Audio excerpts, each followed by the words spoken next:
Assalamu alaikum wa rahmatullahi wa barakatuh. Bienvenue dans un nouveau chapitre, ce chapitre qui s'intitule Ta nouvelle vie. Dans ce chapitre, nous allons découvrir ensemble différents points qui sont importants. Le premier point sera tout simplement ce que nous allons découvrir tout de suite ensemble, c'est comment embrasser l'islam, comment devenir musulman. Ensuite, dans ce chapitre-là, vous découvrirez aussi comment se repentir dans notre noble religion, comment être reconnaissant pour le bienfait d'avoir été guidé et de s'être repenti. Ensuite, nous découvrirons dans ce chapitre ensemble comment appeler à l'islam, car une fois qu'on a découvert cette religion, il est important aussi d'appeler les gens à cette ni'ma à laquelle Allah subhanahu wa ta'ala nous a comblés. Ensuite, le mérite de la prédication, les caractéristiques d'une prédication correcte, comment prêcher l'islam à sa famille, la conversion des enfants, comment elle s'effectue, et aussi on répondra à certaines questions. Est-il recommandé de changer son nom après sa conversion en islam? Et pour conclure, les traditions de pureté. Comme vous savez tous, barakallahu fikoum, le meilleur moment, le moment le plus important, c'est le moment où l'homme embrasse l'islam. C'est une naissance véritable, c'est à partir de laquelle il connaît le but, le réel but de son existence en ce monde et aussi la façon de vivre en conformité avec les enseignements islamiques pleins d'indulgence. Dans ce cours, nous allons apprendre comment embrasser l'islam. On embrasse l'islam, barakallahu fikoum, en prononçant les deux témoignages de foi, tout en connaissant leur sens, en acceptant leur teneur et en étant convaincu de ces deux témoignages de foi. Donc les deux témoignages de foi sont, le premier, c'est « Ashhadu an la ilaha illallah », c'est-à-dire « Je témoigne et je crois » qu'il n'y a rien ni personne qui soit vénéré à bon droit, sauf Allah subhanahu wa ta'ala, que j'adore seul, sans rien lui associer.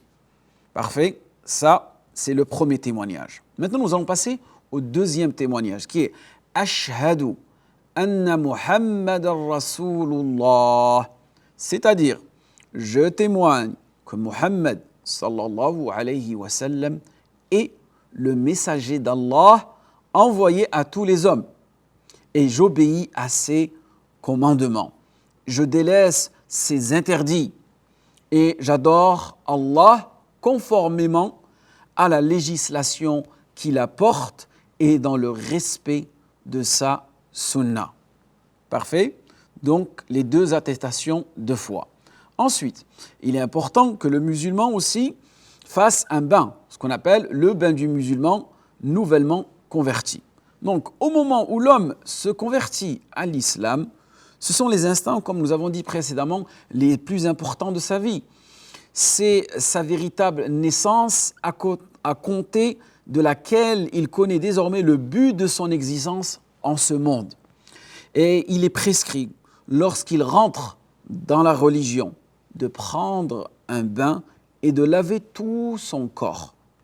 En effet, de même qu'il a purifié son intérieur en le débarrassant du shirk et des péchés, donc une purification plus ou moins spirituelle, il convient aussi de purifier son extérieur avec l'eau en faisant un bain. Donc nous avons deux purifications.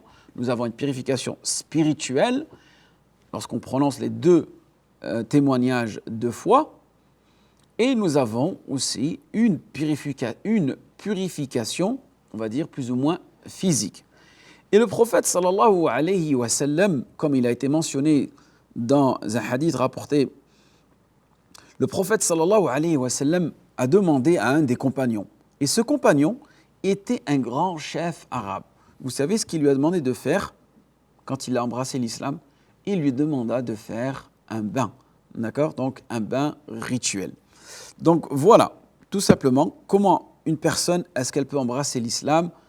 Ce qu'on a vu dans ce cours, petit récapitulatif, on remarque qu'il y a seulement deux témoignages de foi à effectuer, et on remarque, aulillahi alhamd, que notre religion, c'est une religion très très simple et très très facile d'accès, contrairement à d'autres religions. Donc il te suffit de prononcer l'attestation de foi Ashhadu an la ilaha illallah wa ashhadu anna Muhammadan Rasulullah. Parfait? Donc voilà l'attestation de foi. C'est, alhamdulillah, très facile à comprendre, très facile à prononcer. Et je vous dis à tout de suite pour un prochain cours. Waffaqakumullah lima yuhibbu wa yarda. Wassalamu alaikum wa rahmatullah wa barakatuh.